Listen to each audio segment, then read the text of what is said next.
Microsoft Flight Simulator doesn't really have a history of being very crash friendly. You know, the crash screen, for example, you cannot see any crashes. Nothing that really goes out of the ordinary. I mean, it wasn't really made for it, but every once in a while, you can find a few hidden gems and Easter eggs. For example, right now, we are here on Cebu, and look what you can find here at the end of the runway. Everybody, yes, welcome back to the Microsoft Flight Simulator, where we can now have the Korean Air A330 Flight 164 animated in the Flight Simulator for no reason at all. By the way, it's Korean Air Flight 631, but that's another store. 164. You know, I saw this little add-on you can now download for the Flight Simulator today, and I just thought, you know what, this is quite interesting. Obviously, what we're dealing here with is this overrun of this Korean Air A330 that happened in October very recently. Yeah, this is the incident here, so October 23rd, completely destroying this little Airbus A330, the butter machine, while just completely overrunning this runway here in Cebu in the Philippines. Of course, still, this was a relatively safe accident with no survivors. So that is very, very good. But what I'm wondering about here, and especially saw that when I was investigating this little add-on here in the Flight Simulator, is how did they manage to overrun an A330 on this kind of runway? I mean, here at Mactan Airport, we're dealing with a runway of like 10,000 feet. I mean, that's ridiculous. So everybody, I thought in today's video, we could maybe investigate this little case and what has to happen for an A330 to overrun a 10,000 feet long runway, destroying the ILS system. You know what? This is actually really cool.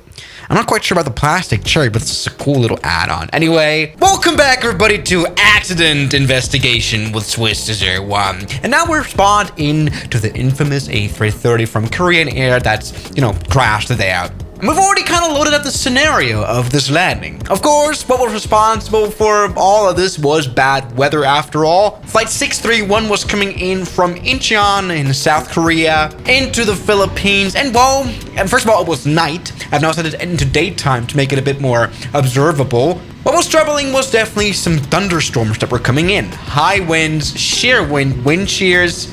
I mean, kind of an approach like that, I cannot see a single thing, which I kind of like hand flying this plane down here. Look at this, everybody. We can see the runway. So let's maybe try to come in for a landing just like they did like a week ago. All right. Jesus Christ. It's not great here. Yes, indeed. Very, very much variable. Sheer winds were kind of not making it easy to land. Let me tell you, that butter machine might just not butter that much this time around. Oh my God, we're at 130 knots. Oh no. Oh. 40, 20, 30. Oh my God. I have no idea what I just did there. That was some wind shear that was pushing the plane down. Jesus. Okay, we're literally crashing. We are literally...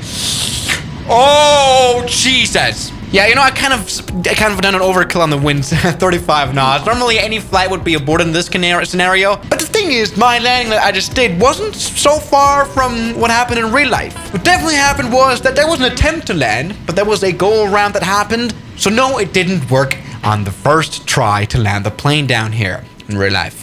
All right, Jesus Christ, second attempt. It's even looking a bit worse now. And that was what happened in real life. Conditions seem to have worsened even a bit, and a wind shear pushed the plane down by quite a lot.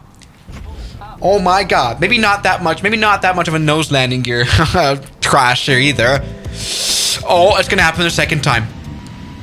Oh God. And you know, that is really where it gets interesting now. Of course, a go-round was done. So no, it didn't even work on the second attempt. So it was time for, I guess, the third attempt. But there was something that occurred on the second touchdown. See that hard landing we just did? Even though this is a nicely tilted, you know, landing gear to butter machine, that apparently did some proper damage. You know, the captain of the flight provided testimony that they suffered a hard touch-down on their second approach due to wind shear forcing them down. During the following go-around, a warning light regarding the brakes lit up. Very lit. Now, an emergency was declared, and while the third landing attempt, it actually happened. where the pressure of the brakes just were not enough apparently to get this plane stopped. Yeah, so what happened was a loss of brakes, resulting from the hard touchdowns. But I'm still wondering, I mean, you've got your reverse thrust, you've got your spoilers, which is plenty to stop. So let's maybe try to recreate this, land without any brakes,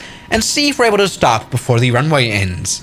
Now, a factor that we definitely have to recognize is that rainstorm that was happening, which of course resulted into the runway being incredibly flooded. That means a case of hydro or aquaplaning was definitely happening.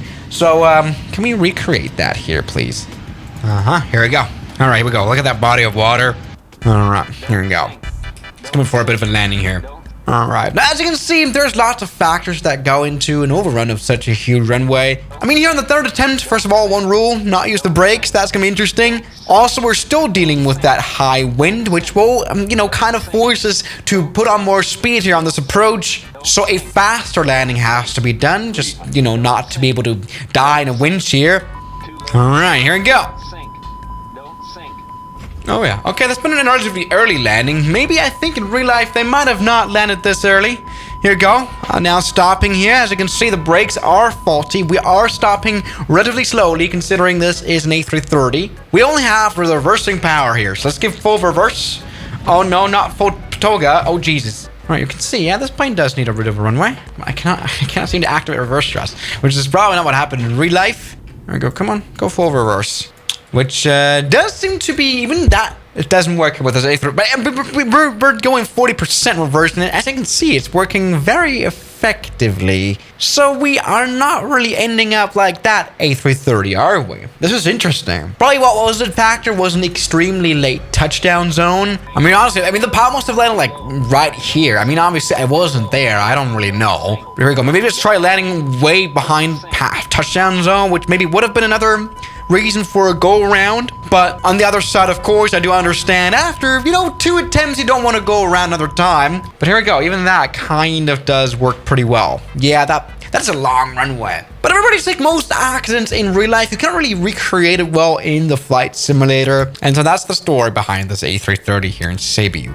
Jesus, just houses are right here. Now, but on a scale of 1 to 10, how should you rate this little crash? I think it's like a 9 out of 10. I mean, everyone survived, but it did damage an A330. I really am not here to judge the safety of the pilot, but it is a bit strange that after 2 attempts of failed landings, which resulted into a landing gear failure, after that, to continue on to fly to this runway again, try it again at this bad weather, slippery runway, and to not go around when it turns out that this landing was a bit late. You know what I mean? I'm not a pro pilot at all, but it seems a bit, a rushed little emergency that turned into the loss of an A330. So yeah, everybody, thank you so much for watching today's video. You can now download this pretty much useless incident mod here, and I'll see you guys tomorrow as always. Good night.